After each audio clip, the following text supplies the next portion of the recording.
I have somewhere around 200 rental units. The majority of that's been within, I don't know, since COVID, probably.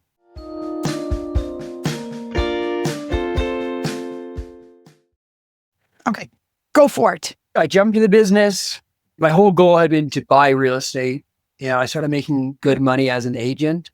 But part of it too was I started generating a lot of business and a lot of leads. And so I started my real estate team pretty early on. I think I was between 12 and 18 months in the business when I started the Moffett Group, which is still around today. It's just bigger. You first started by a team. How did you start that? Mm-hmm. A lot of my lead gen was through Zillow at the time. I wanted to go on vacation and I knew I couldn't take my leads when I was on vacation. And so I suckered a few of my friends into getting their licenses. And so they went and joined. So I had 2 people join up and they started taking my leads and I charged them a split on it. Yeah. And you get a lot of turnover on teams over time, but half our team has been on our team for 2+ years now. And we have people, my sister, I think you've met her. Yeah. Yeah, I think Yeah. she's been with me for 8 years. Wow. So in her whole career. Your first year in the business, you did pretty well. Yeah, you did. Yeah. So the first year, that would have been probably 2016 was my first full calendar year. I made over $250,000. That's in Utah. And that was when homes were priced, like the median home price was probably the 3s, 30 transactions. So I started realizing the first few months of 2015, just how the system worked. I was able to put my sales experience, contacts, calls, really just getting into it. And I focused on it and was able to do that. Now, the downside of it is I realized that the IRS always wants to get paid. Yeah. And so you make good money, but you pay out a lot. And that's one of the tricks in real estate, right? Is how do I get on the other side of it, own the properties and get the tax write-offs as fast as you can to offset all of the income. I took the new construction class, the course that you guys put together. It's my favorite real estate course I've ever taken. And I'm not just saying that. It was more in depth in the content than anything else. And it wasn't boring. And you get so exciting the whole time. But for me, especially as somebody who my whole goal was to learn about real estate and about properties, having the perspective of how is this built? Yep. Really incredible. Like I didn't know that stuff. I probably need to go back through and refresh on it. But I do enough projects now with renovation work that I'm diving in. I have a base understanding now where I can focus on what I want to do. How do I improve insulation on a property? If this doesn't have a good HVAC setup, what are my options? I feel like now when I go into a project, and I can tell you about this one project I have right now, I signed today on a cabin and I got it for a great deal. It's up in a really pretty area by Park City, right on a river. I have 740 feet of river frontage, but like a lot of the stuff I buy, it needs a lot of work. Yep. So Told us real quickly, you bought a hotel. yeah, I still have it. It's been a good experience. If I could sell it today, I would sell it today if I could get what I want for it. But that's how I feel about any of my real estate. Sure. That's right. But it's because I learned that it's a business. A motel is a business. And I'm used to buying multifamily where I own a property. Right. And somebody pays me. It's not really the same. A few more little details to keep this one alive. Yes. Yeah. But there's 2 big mines that are expanding out there. And so they're supposed to bring 5,000 workers over the next 5 years to build it out. It's a multi-billion-dollar investment. They're extracting trona, if you've heard of that mineral. It's used a lot in like EV technologies, like solar panels and batteries. The other less fancy word for it is soda ash. I've heard of that. That I've heard, yes. Yeah, so they use soda ash in a lot of things. The largest producer of it's in China, and it's all chemically made. Here we have the largest deposit in the entire world, Green River, Wyoming. And so I'm kind of hanging on for that because it's a boom or bust type of area. But as you're investing in real estate, you start learning these things that you wouldn't know without going through it. Mm-hmm. One example of that, and I was kind of joking about it with somebody today, is I own a drinking water company. You're not going to see my face on any water bottles or anything, but one of my mobile home parks has a well, and there's enough people on the well that I'm a small system based on the EPA and the state. That's funny. I'm sure you played Monopoly when you were a kid. Yeah. You know the benefit of owning a utility. Yeah, it's so interesting because until you're diving into it, you just wouldn't know. But what's extra interesting is this cabin is on a well. So, guess who has been through all of these hoops learning about water and water rights? I have. That's cool. And Quick step forward. You've done a lot of flips. Yeah. and then you hold on to properties as your rental portfolio. Can you tell us a little bit about that? How's that growing? So That's amazing. one of the skills that I learned that I wish I would have learned earlier, or at least had an understanding of, was seller financing, because the rates have changed and increased. That's happened twice now in my my decade in real estate. We had it pre-COVID when Trump's first term, rates started going up and everyone hit the brakes. And we were like at not even 4.5%. And everyone's hitting the brakes. And I remember that. And I remember feeling like I missed my opportunity. And then, COVID came and I bought a lot of stuff. I just went at it. I mean, rates were so low. We built a home, a primary residence, and we got a 2.5% 30-year interest rate. Isn't that crazy? I remember when a 30-year rate was touching on about 20%, and we in the business of building and selling homes. The crazy thing is people were buying. So my dad's an appraiser, and I told him, I said, yes, rates were a lot higher at that time, but homes are also a lot cheaper. That's right. It's a different. I think what I've realized, my big real estate takeaway is that no matter what the market's doing, there's always opportunity. Yes. That's right. And it's just different. It's never the same. Even the times that it felt like it was the same, it was always changing. That's such a great point. And of course, we talk about that. Yep. We've traveled, these 3 decades, we've been training in real estate. Prior to that, doing our own building, developing, and real estate sales. And guess what? We've seen the changes constantly coming, and it's exciting to us because we're always saying, what's around the corner? What's the next opportunity? And here you are. I mean, 10 years to some is not very much time when we look back, but at the same time, you've seen a lot, you've covered a lot of ground. And I'll tell you, what you've achieved in that window is absolutely incredible. And I think is inspiring to other people. And I believe that attitude that you just shared with us is probably really one of the foundations. Right? Sure. That makes the difference for you. Yeah. I always think about this a little bit this morning, but I was able to get ownership in 200 units. And this isn't like type, I own fractions. Either I'm the manager running all of this stuff and I own ownership, or I own 50+%, right? The majority of my units, I own 50+%. I probably have 100 units that are just in my name with no partner. That's amazing. It's really interesting where it's hard when you start, but as you get more assets, you get more people paying you, it becomes easier and easier and easier. Right. And it compounds. And so really like the last 5 years where my portfolio probably went from 15 units to 200. So will the next 5 years be 200 to 500, 200 to 1,500? And I think that's actually realistic. It is. And that's what's a little crazy to me is that, when you never imagined it was realistic. Well, you know what I love that you're doing, Logan? One of the biggest things I think that you are emphasizing here, or demonstrating, you got into the real estate business and you built your business on purpose. You had a plan. And so many agents, they expect, I want to get these leads, or I'm going to have my broker do this. And they don't look at it from your perspective. And that's what we are constantly telling everyone. You've got to treat this like your company, your business. You have a storefront. If you don't put inventory in your storefront, they're not going to come shopping. Okay. And nobody is putting that inventory in there unless you do it. So you've done an exceptional job demonstrating that you didn't wait for anybody to do anything for you. You did it yourself. And that's really what it's all about. And that's why it got easier for you, because you learned all the hard knocks up front. And now you're just going to go ahead and you're building your machine. Are you simply waiting for the market to get better? Let's change that perspective in your future today. In this video, we're going to gain strategies from a man who has sold hundreds of subdivisions and thousands of new homes over the last 30 years. We'll discuss what he's learned, including connecting with builders, the importance of detective work, and utilizing our free new home market opportunity analyzer to give you a powerful competitive edge. A lot of people try to get further along in the journey without putting in the work. And I'm not even saying that they have to go through all the pain that I've gone through in certain cases, but it's not even like they're willing to learn it from other people. So true. It's really interesting to me. My original goal was to get 10 rental units. I was reminded of that a couple of years ago from my buddy. We were talking. It was actually one of the guys that I got to get his license. One of those first two. I used to be his roommate. We used to be in a band together. We both played guitar and I sang and we're really close. We're both married and have kids now, so we don't hang out as much. But he said, do you remember when your goal was to have 10 units? And I was like, yeah, I forgot about that. And that was because my goal was actually this idea of $10,000 a month.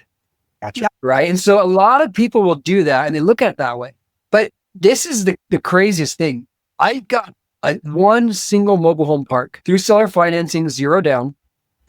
That when I bought it brought in about $5,600 a month. I didn't know where it was at. This is the one that is my water company. Done. Only a few years after, it now pulls in $16,000 a month. Wow. It's unbelievable. What a difference. The mortgage is still the same. And so Right. we talk about units, we talk about that, but I think so many people are like so close to just make do the right decisions to get them there. Yep. And I'm not saying that everything that I do has to be a home run. I'm looking for basics all the time. Most people, when they get into the business and they want to invest or they want to develop, they want to do any type of, have ownership in real estate, they often overcomplicate the process. And so they don't stick to the basics of real estate. And so that's what they get in trouble. Like when you get people that pay tens of thousands of dollars to learn to buy tax liens. Can you make money buying tax liens? Like, yeah, you could probably make money buying tax liens, but how many people do you know that have become worth $100 million buying tax liens? It's true. Right. I made a promise to myself during COVID, actually, because I was getting distracted. Crypto was going crazy. Everything was going crazy. And I told myself, I need to focus on real estate until I'm wealthy, and then I can do whatever I want. That's right. Whatever I do has to be real estate. The motel was a little bit of a stretch outside of there. And now I got this motel business. But it's interesting to me because I see people that are all the time just distracted. And it could be just being distracted on the type of investing in real estate. When instead of getting longer term holds, people are like, oh, I want to go and do leases and then do short term rentals. And like the Airbnb arbitrage, that whole thing. It's like, that's fine. Like I understand why people want to do it because they try to make it sound like it's really cheap to get into, but you're not actually building anything because you don't own anything. So much risk there Yes. because the environment for that can change so dramatically. You just take communities putting the hammer down on that stuff. But we've heard a lot of people really excited about that opportunity. As you talk, one of the things that come to mind, one of the things that we have shared for so many years is the difference between the mindset of a waiter and a creator. And so many people, and I think what you were just talking about speaks to this, so many people are waiting. They're getting ready to get ready. And they're waiting as soon as the market gets better, or as soon as these kind of opportunities present themselves, as soon as rates come down, as soon as developers develop more and build more and there's more new inventory. And they're always waiting for something. And we always laugh. They're waiting for the phone to ring, for somebody to call up with that magic deal that's never quite happened and come together. And the mindset of a creator you've taken on, and you're saying, look, I'm going to go out. I'm going to create my own luck. I'm going to create things. And it's hard work. It's a lot easier to sit by the phone and hope it rings. But can you speak to that? The waiter waiting for things to happen versus the creator? Yeah. When I look back at the different properties that I purchased, I'm actually buying properties in competing sources like the multiple listing service, like Facebook Marketplace, Craigslist. I'm in competing sources. They're in front of everybody else. Yeah, like I'm not reaching out to off-market people. People aren't calling me. The closest thing to somebody calling me was that cabin, actually, because he found my agent profile and wanted to CMA. Gotcha. But guess what? I mean, it's because I have like 100 reviews and I position myself to even be someone that you want to call. That was perfect. Yeah, You put interesting because people don't invest in long-term strategies. Everything is about how do I get my next commission instead of thinking, how do I build a house and put a brick down? When I started in the business, I thought of reviews that way. I thought of reviews as a permanent brick. Every review I got from a past client was a permanent brick. And I don't think that real estate professionals think that way most of the time. I think they're really just thinking, how do I get paid next? But the problem is wealth is not built overnight. There's a famous Jim Rohn quote, and he says, most people overestimate what they can do in one day, but they underestimate what they can do in 6 months. That's good. Yeah, I like that. That's a good one. It's those little day-to-day things you do every day, right? Like 10 years goes by, and for some people, that's a lot of time. Some people, it's not, right? Right. For me, I look back and I'm like, how has it been 10 years already? But I also have a 5-year-old. You have to make it happen. And real estate's about conversations. One of the reasons I brought up the competing sources is because a lot of people are scared to talk to strangers. But if you are a seller and you want to sell a property and you can come to an agreement with somebody, even if it's seller financing, don't you want that person to call you? That's right. Yes. Right? Yes. Like it's not like you're selling something. You're a buyer. That's right. Yeah, I've got this for sale now. Nobody bother me right now. Yeah. It's one of those things where I think you can wait your whole life away. Yes. That's right. 100%. And to make it even scarier, your life isn't one constant of I'm 30 years old for 100 years. It changes. The first 20 years, you're in school, you have no idea what you're doing. And then the next 5 to 10 years, you're learning, trying to figure out what you even want to do. And then hopefully the next 20 years, you're putting that into practice. And then after that, either you're wealthy and you've made it and you can do the things you want to do, or you're working into your dead, right? That's right. No escape. And so we only really have a certain window of time to take advantage of what we're given. And if we don't take advantage of that time and really give it our full effort, we're going to wait our lives away. And what I love that you hit upon real quickly, Logan, is talking about how things are forever changing. That's real estate. The market, it's forever changing. And you know what? Personally, I like when things change, because if things are always going even keel and everything's going smooth, you don't step back and change or shift or do anything differently. It's the shifting and the changes that take your business to yet another level, because more opportunities present themselves. Let's take the blinders off and let's look around and not just do the norm to the waiting. So I like that. Changes are so good. Change is what creates all the opportunity. If things stayed the same and stagnant, it would become the same thing as investing in bonds. Exactly. Where it's predictable, but you have a very low return. No, we can get higher returns because things are changing. When you get ahead of it, you recognize the change, you recognize the changing needs, you fill those. Something else you talked about is just communication, talking with people essentially about real estate.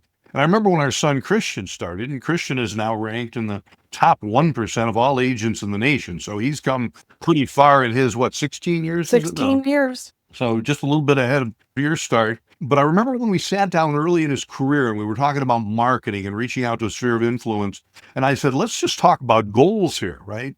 What is your goal as you're creating your marketing plan and as you're creating marketing materials and moving into social media? What is it you want to have happen as a result of that? What's your goal? Well, the long-term goal, and most people respond, well, I want to get listings and close transactions. I said, well, what's the short-term goal? And we sat there for a few minutes. I said, here's what I'd like to suggest. It's having the opportunity to have a conversation with anyone and everyone about real estate, understanding their thoughts, their concerns, their dreams, their questions, you being there as someone who cares about them, number one.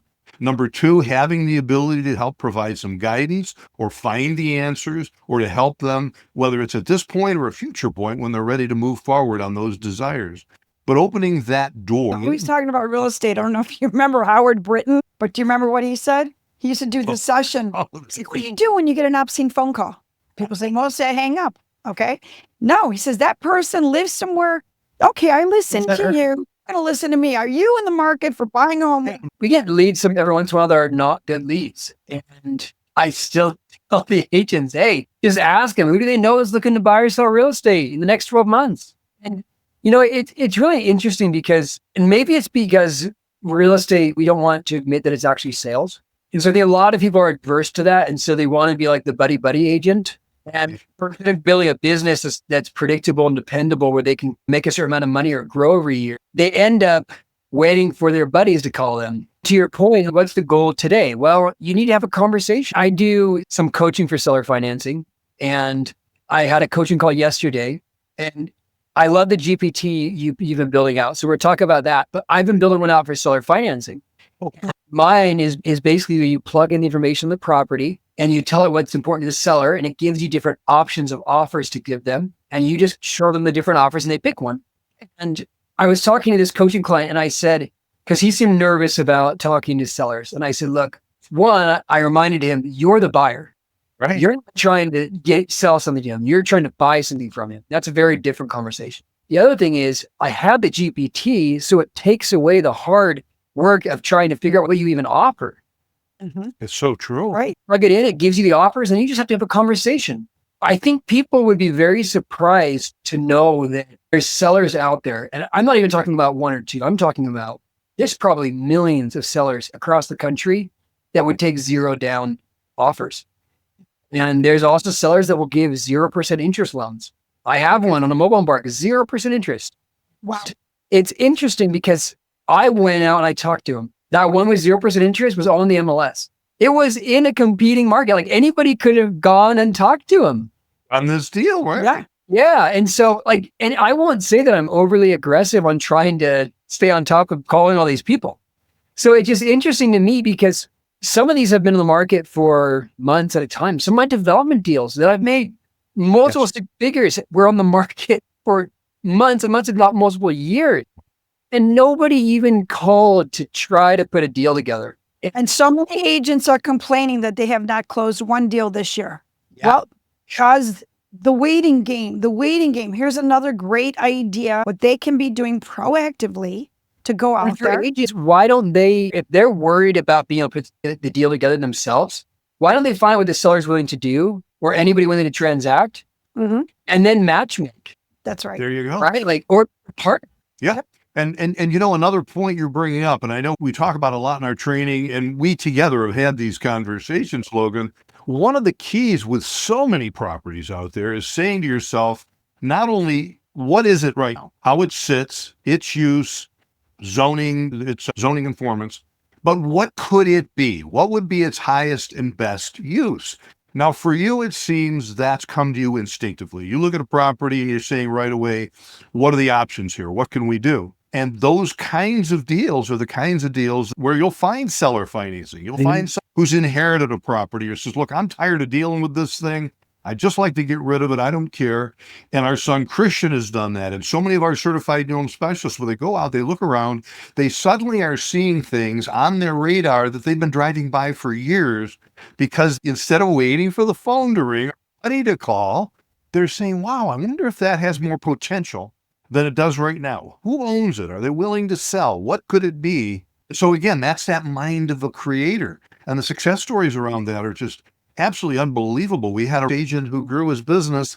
He was just in the business a few years, struggling to get going, decides to go through the training, get the mindset of a creator, build his business on purpose, knocking on doors, pursued infill, right? Tear downs and rebuilds. The next year he closed 50 million. The next year he closed 70 million. Next thing he's like you, he's saying, hey, I'm going to start owning these properties for my retirement. To me, that is more motivating. Again, I got my license 42 years ago. You see? Long How time. old is this bird?